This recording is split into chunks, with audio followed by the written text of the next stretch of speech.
Hello, everybody. Scott Golden here with the Golden Opportunities Coaching YouTube channel. Welcome to those of you who are new. Welcome back to those of you seasoned veterans of what we do around here. What we do around here is bring about conversations of a psychological, mental health, emotional health, and coaching related paradigm. We try to do that as often as we can.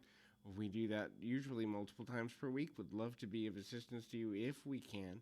And please feel free to reach out at PO Perception on Twitter and or in the About Me section of this YouTube page. Either way, we're going to get to you.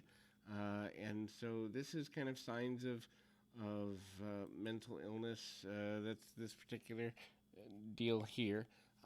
Keep in mind, obviously, these are just signs. It's not a sign that if you have one of these things, you're definitely struggling with mental or emotional illness. It's just things to look at if you might be dealing with, these challenges. So the first is anxiety you can't control.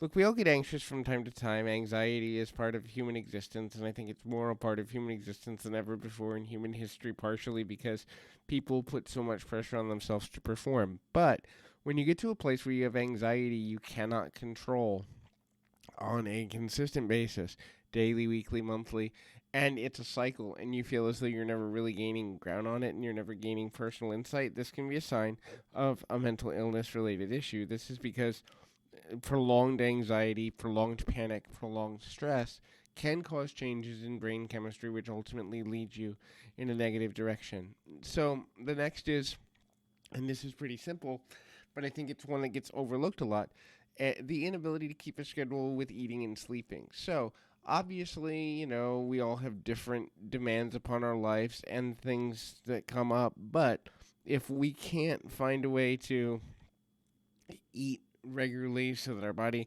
is getting nutrients and sleep on a reasonable schedule, even if it's, second or third shift, if that's what works for our body, then what happens is our body begins to go, hey, you're not taking care of me well, and you start to have physical and mental and emotional symptoms as a result. The next is prolonged social withdrawal. So social withdrawal can come into two things. Number one, reliance on the same people for friendship in a consistent basis, or social withdrawal in terms of not meeting anyone new or not even trying to socially interact in both work and personal environments. So it's kind of cutting oneself off from the world and minimizing social interaction on a continual level. The next thing is having struggles with or wondering about reality. So that can get really dicey. In other words, what's real, what's not real, what's a perception, what's an idea, what's a reality in a situation? Do I need to be scared? Do I need to be afraid? Do I need to be paranoid? Do I need to be alert?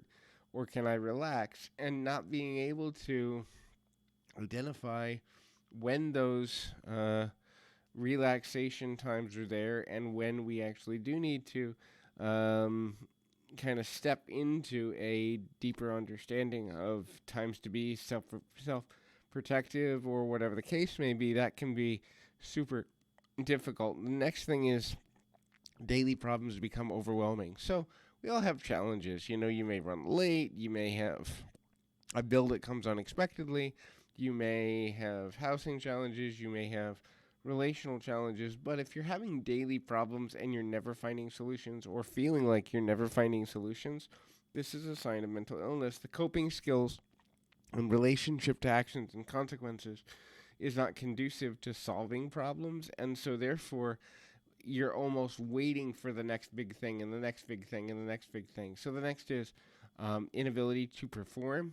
So that can come down to work-related performance, social performance, daily tasks like taking out the trash or paying your bills or doing any other number of important things.